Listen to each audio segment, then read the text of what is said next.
There's a strange paradox in archaeology. We think of it as a science of discovery, of uncovering the past, of revealing long-lost truths. But sometimes, the most astonishing finds are met not with celebration, but with hesitation, with silence, with attempts not to destroy but to downplay. Not because they're fake, but because they're too real, too disruptive, too powerful in their implications. Today we're diving into a series of archaeological discoveries that didn't just rewrite history. They shattered it. Finds so strange, so unexpected, so deeply unsettling in what they reveal about our ancestors, that for a time, many in the academic world didn't know what to do with them. Some were labeled curses. Others were dismissed as hoaxes. A few were quietly stored in museum basements, waiting for the world to catch up. But now, with new technologies, new perspectives, and a willingness to look beyond dogma, the truth is finally emerging, and it's far more fascinating than fiction. Let's begin with a tiny skeleton, no bigger than your hand, that rewrote the story of life on Earth. With the first step onto land, 14 million years too early. In an abandoned quarry near Edinburgh, paleontologists were sifting through layers of volcanic ash when they uncovered a slab that would send shockwaves through evolutionary biology. On it lay a 10-centimeter-long skeleton, delicate, almost fragile, but with unmistakable features: paws, a paddle-shaped tail, and most importantly, no gills. This creature, named Westlothiana, was breathing air. Zircon dating placed its age at 346 million years ago. That's like 14 million years, before the earliest known vertebrates were supposed to have crawled onto land.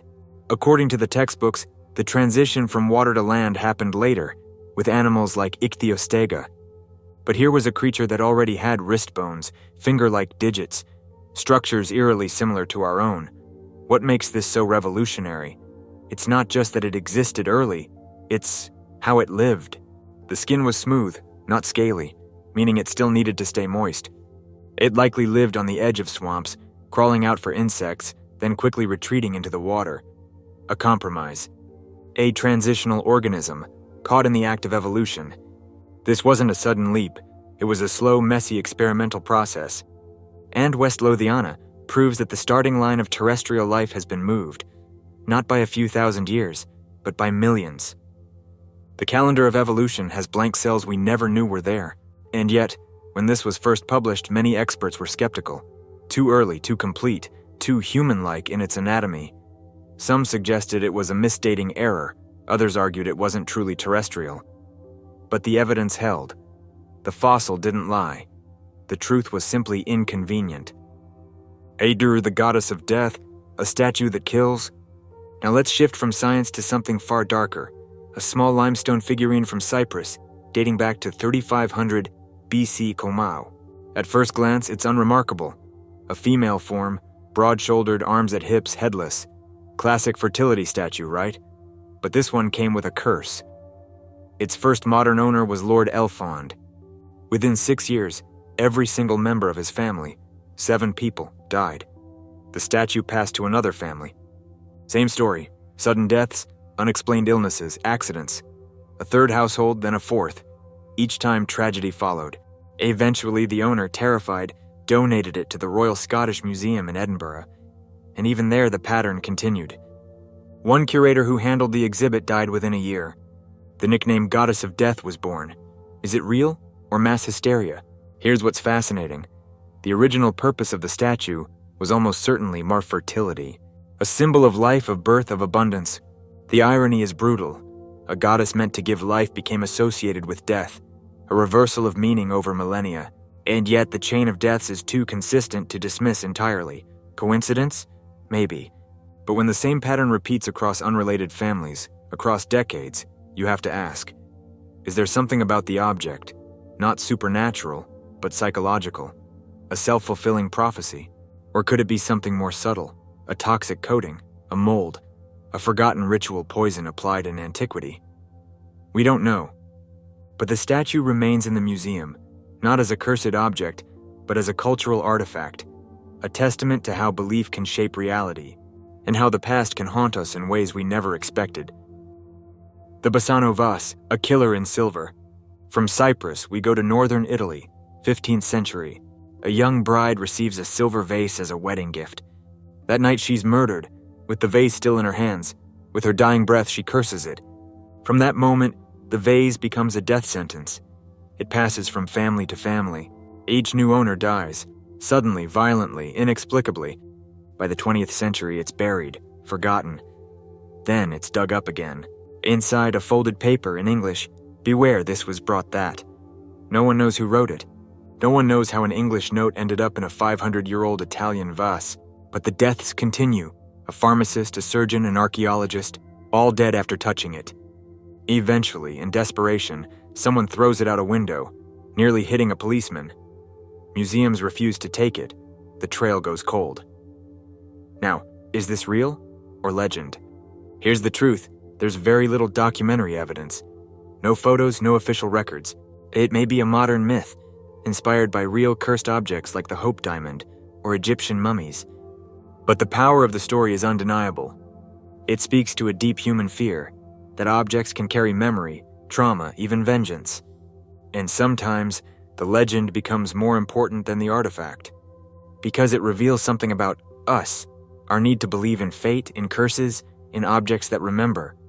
Adr, the butterfly in the toilet, 247 million years old. Now let's talk about poop. In northwestern Argentina, scientists found a cliff covered in fossilized dung from decinodonts, hippo-sized herbivores that lived 47 million years ago. When they crushed one of these coprolites under a microscope, they found something impossible: iridescent microscopic scales, identical to those on modern butterfly wings. Butterflies, as we knew them, didn't evolve until 201 million years ago. This find pushes their origin back by 46 million years, to a time when there were no flowers, no nectar, no pollinators. So what were they feeding on? The answer? Probably fermenting sap, rotting fruit, or even dung itself. These weren't delicate flower riders. They were hardy nocturnal scavengers, flitting through dark forests long before the age of dinosaurs. The species was named Ampatiri aloysii, in honor of the young researcher who described it, and died of cancer shortly after. A tragic footnote. But the real story here is how much we don't know about evolution. The molecular clock, genetic estimates of when species appeared, had already suggested butterflies were older than the fossil record showed. This find confirms it. A single piece of fossilized dung bridged a massive gap in evolutionary history. And it was found in a toilet, a prehistoric one, but a toilet nonetheless. Sometimes the biggest discoveries come from the most unexpected places. Sure, the bone factory. Neanderthals were not dumb. Let's shatter a myth. Neanderthals were not primitive brutes. At Lake Neumark Nord in Germany, archaeologists found something extraordinary. A prehistoric food factory. 120,000 bone fragments. 16,000 flint tools, not knives but hammers. Horse, deer, and aurochs bones, all split open longitudinally like cans. Why? To extract the marrow and brain fat. And not just for a meal. They were boiling it down in tubular bones placed vertically in fires, creating what researchers call bone cauldrons. The result? A concentrated, calorie-dense fat paste, essential for survival in glacial climates. Without this, they'd have died of rabbit starvation, protein poisoning from eating too much lean meat. But here's the kicker. They mixed the fat with charred nuts, acorns, and blackthorns. They seasoned their food. They stored it, possibly traded it. This wasn't survival. This was cuisine. This was industry. This was planning.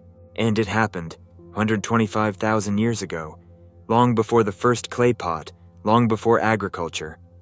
Neanderthals weren't just hunting, they were processing, logistics, supply chain management. They understood food chemistry. They were cooks, chemists, engineers. And yet, for decades, textbooks called them primitive. Why? Because they didn't leave behind pyramids or cities? Because they didn't write? Because they didn't fit the narrative of progress? This site destroys that myth. Neanderthals weren't failed humans. They were different, and in some ways, more sophisticated than we gave them credit for. The first Swiss Army knife, 130,000 years old. In Belgium, in a cave, archaeologists found the tibia of a cave lion, a predator that Neanderthals feared. But this bone wasn't just a trophy. It was a tool, No, 4 tools in one end a chisel for carving wood, the side a sharpener for flint blades, another area a scraper for cleaning hides, the opposite end a piercing tool. It was resharpened twice. It was modular. It was multifunctional. This wasn't just a tool. It was the first Swiss army knife somewhere, made quite 130,000 years ago. And it was made from lion bone, thick, elastic, durable, better than deer, better than stone. Killing a lion wasn't just a hunt, it was resource acquisition. The predator became raw material for future survival. And think about this. The Swiss army knife was invented in 1897. This one predates it by over 129,000 years. Why don't we teach this in schools? Because it doesn't fit the story of invention as a modern linear process. But here it is, innovation, ingenuity, engineering in the Stone Age. Aether, the Byzantine cup in Anglo-Saxon Britain, a toast to the dead. In Brosville, England, archaeologists found a 6th century copper vessel, made in the eastern Mediterranean. On it, a Greek inscription, "Drink to your health, Mr. Count, and live happily for many years." But inside? Ashes. And horse bones, a marker of Anglo-Saxon nobility. This cup, a symbol of life, of celebration, had been used as an urn, a nobleman's ashes placed inside a foreign luxury object. This is direct evidence of trade, of cultural exchange, of long-distance networks across Europe. Centuries before the Viking Age, before the Silk Road was at its peak, and it wasn't a one-off. Similar finds have been made, Roman coins in Scandinavia, Persian glass in Britain. The idea that ancient Europe was isolated? Myth. People were moving, trading, communicating, and dying far from home. Hathor, the second Sphinx, hidden under the sand. At Giza, everyone knows the Sphinx of Khafra, but ancient texts mention too the father of fear and the mother of fear. On the dream stele between the paws, there are 2 figures, not one. A clay tablet says one statue was struck by lightning, its metal crown attracting the bolt. Now ground-penetrating radar has detected a 60-meter-long object under the sand south of the current Sphinx. Same size, same shape, but no head. Is it the lost mother of fear, built 10,000 years ago, when the Sahara was green? Officials won't dig. Too risky, too controversial. But the possibility remains. We've only seen half the monument. And if it's true, then the Sphinx wasn't just a guardian. It was part of a pair, a duality, a balance of male and female, sky and earth, fear and protection. The full story of Giza is still buried. Aether, conclusion. The past is not what we thought. These finds, the sharp sword under the sea, the cursed statue, the butterfly in the dung, the Neanderthal food factory, they're not just curiosities, they're revelations. They show that our ancestors were smarter, more connected, more complex than we ever imagined. And sometimes, the reason these discoveries were hidden wasn't malice, it was inconvenience. They didn't fit the narrative, they challenged authority, they required us to think differently. But the truth always surfaces, because history isn't written in stone. It's written in bone, in ash, in dung, in rust, and it's waiting for us to listen. So the next time you hear about an impossible find, don't dismiss it. Ask, what if it's true? Because sometimes, the most unbelievable discoveries are the ones that change everything.